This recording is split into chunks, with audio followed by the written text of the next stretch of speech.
একটা ফুলকপি নিয়েছি, বড় বড় করে কেটে নিয়েছি।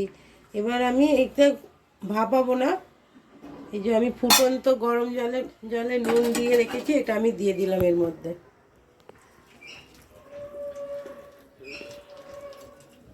পোকা থাকলে বেরিয়ে যাবে।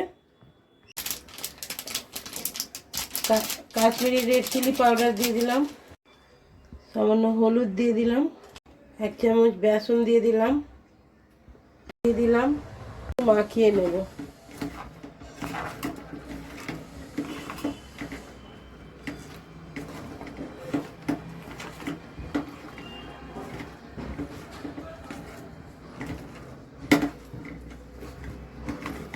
দিয়ে দিলাম পরিমাণ মতন, এগুলো দিয়ে দিলাম। এবার আমি ভেজে নেব।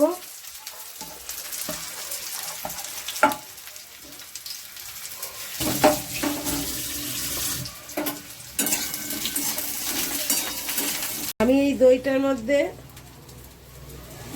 1 চামচ 1.5 চামচ ধনে গুঁড়ো দিয়ে দিলাম, কাশ্মীরি রেড চিলি পাউডার দিয়ে দিলাম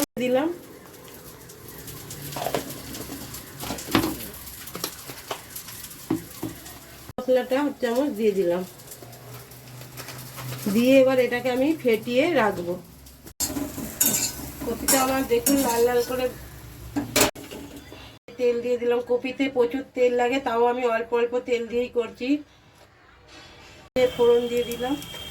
এদিকে একটা ফ্রাইং প্যান বসিয়ে দিলাম। যখন মশলা ভালো করে কষালে তবে হবে। এতে আমি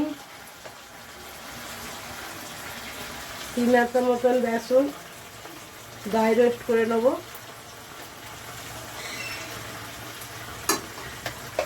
3 চামচ মতন বেসন আমি ড্রাই রোস্ট করে নেব।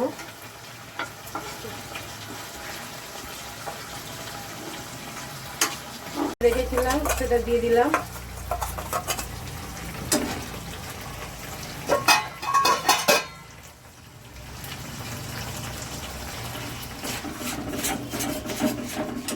ড্রাই রোস্ট করতে করতে যখন কালারটা চেঞ্জ হয়ে যাবে তখন আমি নামিয়ে নেব। এখন এই মশলাটাও ভালো করে কষানো হোক। গ্যাসটা অফ করে দিলাম।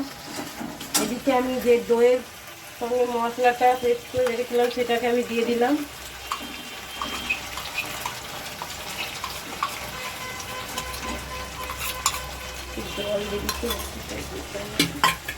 জল দিতে হবে।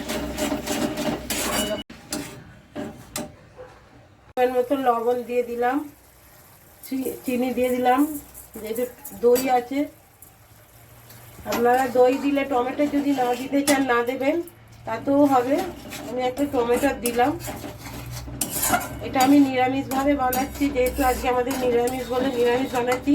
এতে আপনারা পেঁয়াজ রসুন দিয়েও করতে পারেন, করলে ভালো লাগবে। করে রেখেছিলাম ওটা আমি দিয়ে দিচ্ছি।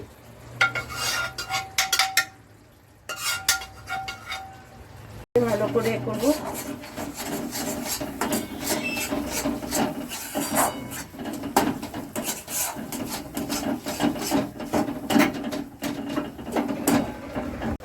ভালো করে আমার কষানো হয়ে গেছে। এবার আমি পরিমাণ মতন জল দেব। আমি 1 কাপের একটু বেশি জল দিলাম। আপনাদের যদি বেশি গ্রেভি খেতে লাগে তাহলে আপনারা দেবেন আরও বেশি জল। আমি এটা দিয়ে দিলাম।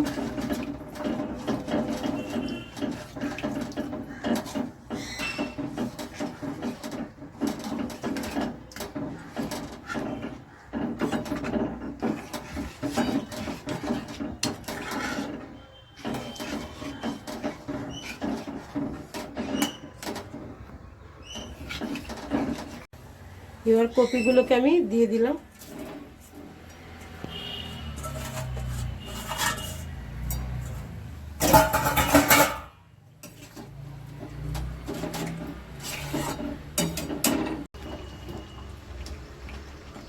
তো ঘি দিয়ে দিলাম,